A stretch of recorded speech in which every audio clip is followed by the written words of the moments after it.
Good morning. It's Thursday. We're almost through a week. These days, sometimes they go by fast and sometimes they go by slow. But I'll tell you this much, it seems like it's been forever since I've got to be in the classroom. And one thing this whole time has taught me is, oh my goodness, I'm meant to be a teacher of students and I'm missing my students. And um, I hope soon, rather than later, we'll be back together again. And so I look forward to that day. Been going through, like I said, through our tape scores and just pulling the areas that I've noted that people who have had non-proficiencies or you haven't mastered that area. And one of those areas has been punctuation. So we're just going to look at this real quick. I mean, for some people, this might just be very easy, but it never hurts to refresh our minds of different skills. And um, we can just check it out from the box as something that we know, something that we're going to master on that tape test and in life. One thing I've noticed by even watching my own stepson do work is that with the age of texting, people don't use a lot of punctuation. I've also noticed when we did writing in the classroom, punctuation is just something that people just don't use that much. But it's important because it helps us to better understand people's reading and writing so that you could read better. Um, so we're just going to look at punctuation today. We're going to move on through these skills and we're just going to come back and everybody's going to master that tape and it's going to be awesome, right? Yes. All right, let's get started. So why do we need punctuation? Like I said, punctuation allows the author's writing to be easy to read and understandable for the reader. Um, I've read some writing where it looks like one, um, the punctuation is not there, but also basic mechanics of writing, like good spacing between words and sentences, is there. And so that's just something that people struggle with, and it makes the writing difficult to read. Um, so that this is just the reason we use punctuation. So the types of punctuation that we're going to look at today are your period, or some people call it your end mark, question marks, exclamation mark, or exclamation point, commas, quotation marks, colons, apostrophe, and parentheses. So the first punctuation we're going to look at is your period, also known by some people as your end mark. And there's several different ways that period is used. Um, we're just going to look at a few of them. It is used at the end of a sentence, such as I am at work. It's used at the end of an indirect question, like I'm asking what the day is. It can be used at the end of a command, like open the door. It's used in abbreviations, like my birthday is in December. We use that for abbreviations. It's used in website or email addresses like www.englishstudypage.com or www.ixl.com. It's also used in numbers, like as a decimal point, as 5.14, 5.14. So just know that when you're usually at the end of a sentence, just look if it's following one of these rules and put a punctuation mark there, a period, and your writing will be happy. A question mark is our next. The question mark is the next one we're going to cover. We use a question mark after a question. This is not difficult, is it? Or we can use a question mark to enter and to indicate uncertainty or doubt, like the author of the book lived from about 1810. They're questioning because they're not sure when they lived to 1895. This shows that you're not positive of the exact date. Or you can use it in a polite request when no answer is required. The question mark is often omitted even though the sentence is phrased like a question. Use it or don't use it. It's your choice. Like, would you please bring us the remote? question mark, or would you please bring us the remote?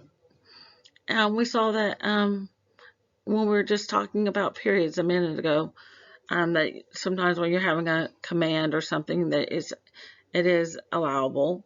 So this is just one of those instances where you could use a period or a question mark. I would usually, because you're asking a question, I would err on the side of using the question mark, but in the mechanics, the rules of writing, it is acceptable.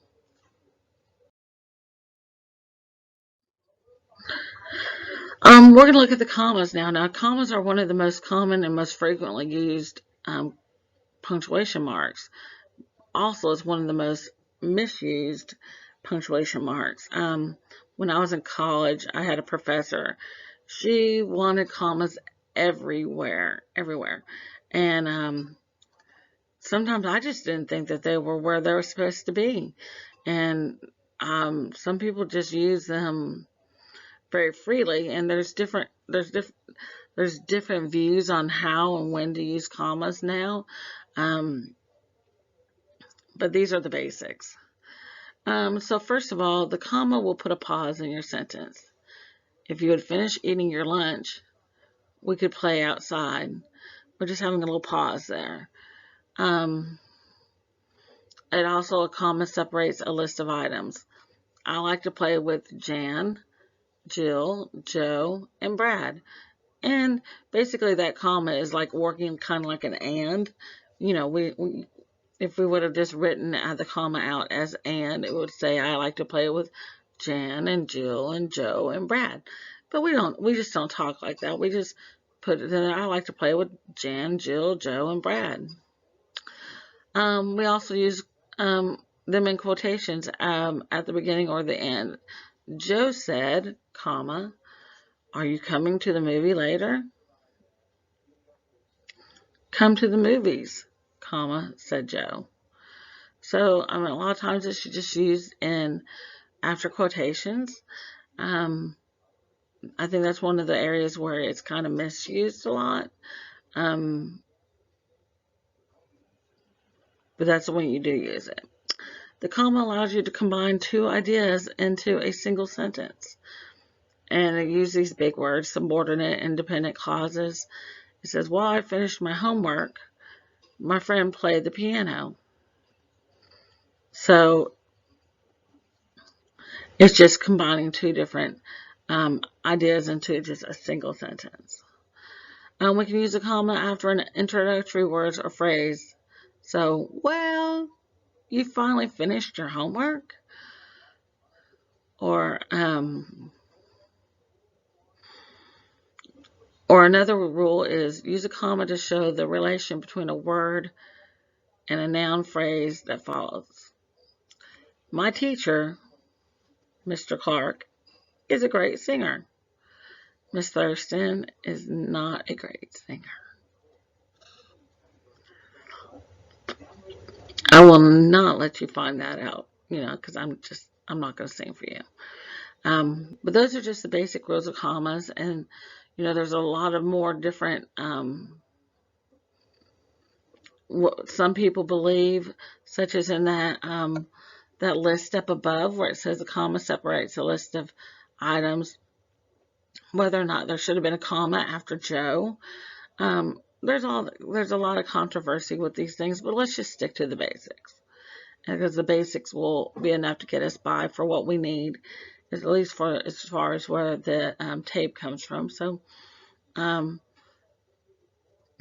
we're just gonna stick with that and not try to go into some legalities of things that even educated scholars just argue about. So we're not going to go there. We have quotation marks. So a quotation mark is used to show dialogue or speech between two people, and they go before and after the words someone says. Such as, I got an A on my test, Billy told his mom. There should be quotation marks at the beginning, and there should be, and it's not on this page, there should be quotation marks at the end. There's 3 ways to use quotation marks. You use them at the beginning. There are 3 ways to use quotation marks, said Mr. Smith. So we can see right here that we got a quotation mark right here. And we have a quotation mark over here. We have it at the beginning. And we have them at the end.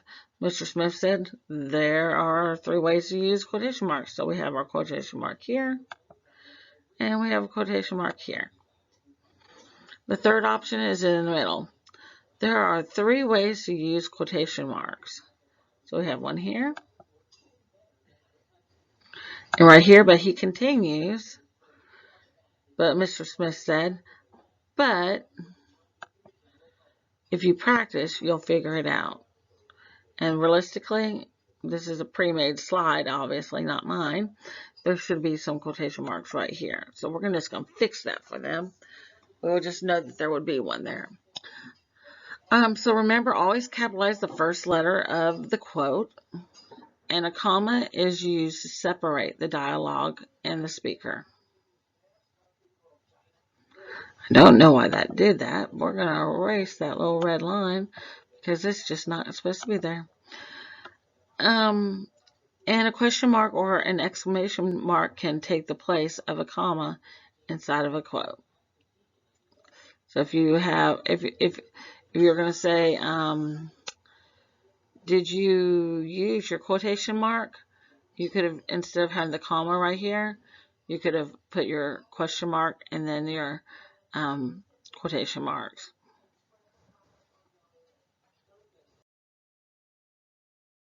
All right, we got our exclamation mark or exclamation point.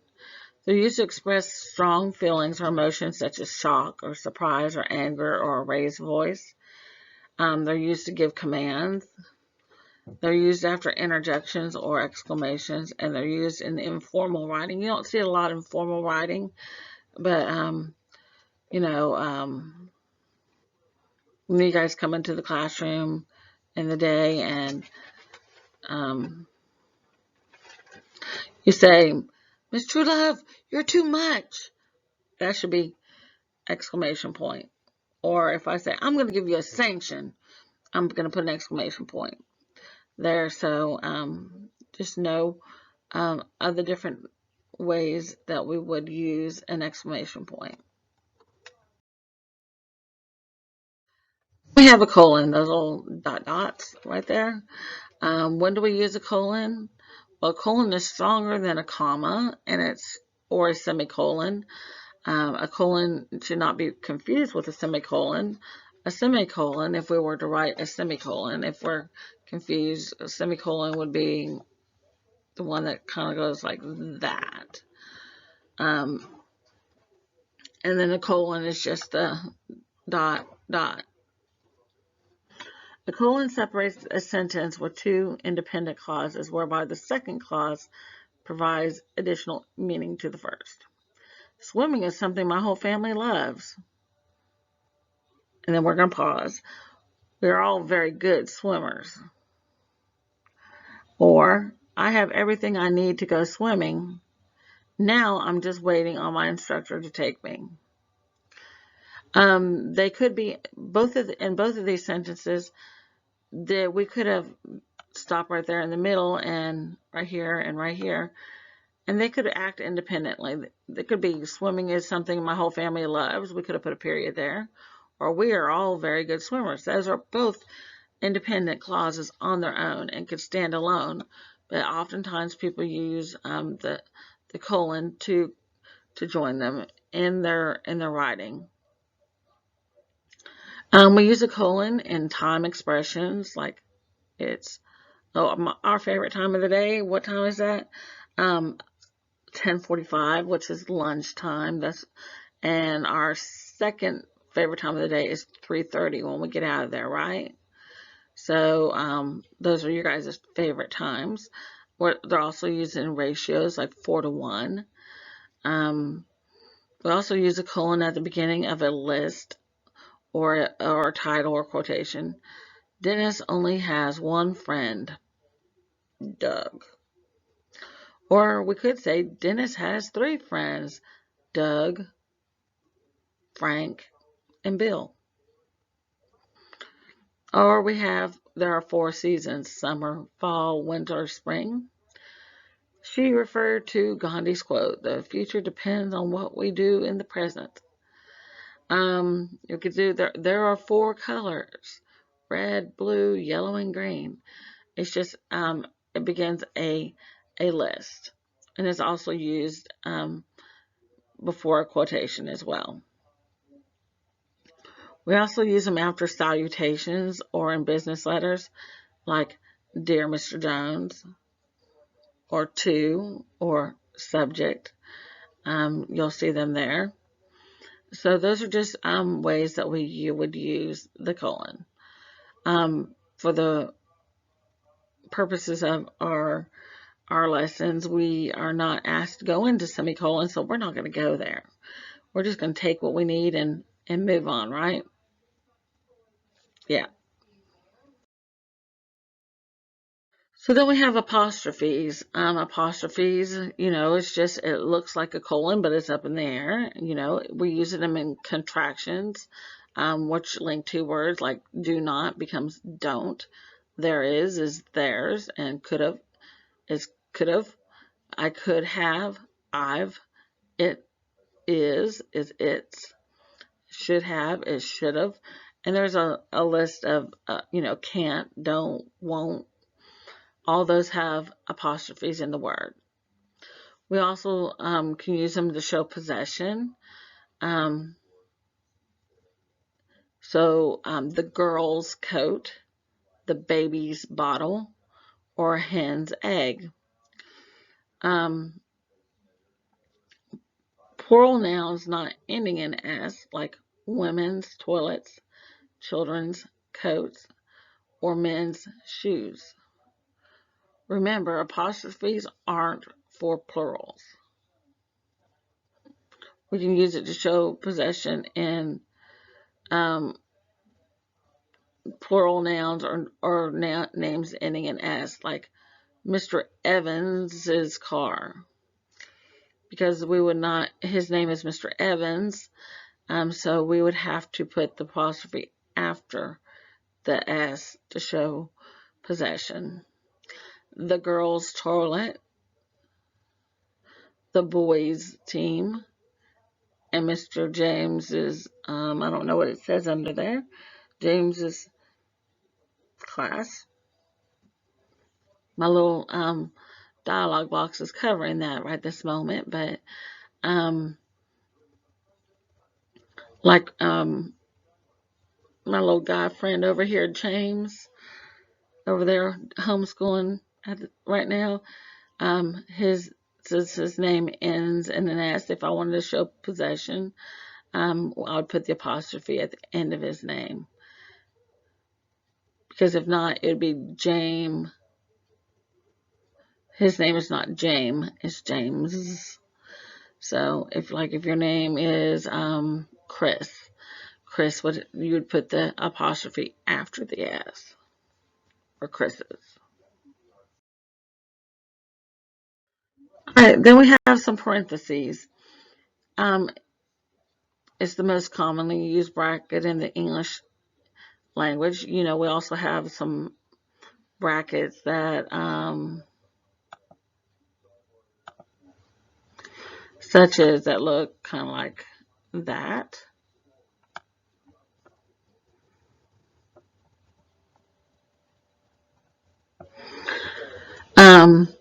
But the one that we use the most is the rounded one that kind of looks like this. And there's many different ways to make your parentheses, but how they look is not important. How we use them is what's important. The information in the parentheses is not essential to the meaning of the original sentence. It gives additional or extra information. So like Sam, the boy from school, help me with my homework. We could just write Sam, help me with my homework, but we're just giving a little bit of information more about Sam. Or Mount Everest in the Himalayas is the highest mountain. Mount Everest is the highest mountain, could stand alone, but we get a little bit more information. We know that it's it's in the Himalayas. So I just pulled out some little comics I found online. Parentheses. It says the dog, a brown beagle, chased the cat. So the dog chased the cat is perfectly legal. Oh, this one's really funny, and I really put this one in here because I was thinking about Miss Mars, Miss Cardwell, and those math lessons about PEDMAS, PEDMAS, about talking about the order of operations for doing math. It says, hold on, we just learned in math that you always do parentheses first. Now all of a sudden, it's just extra information.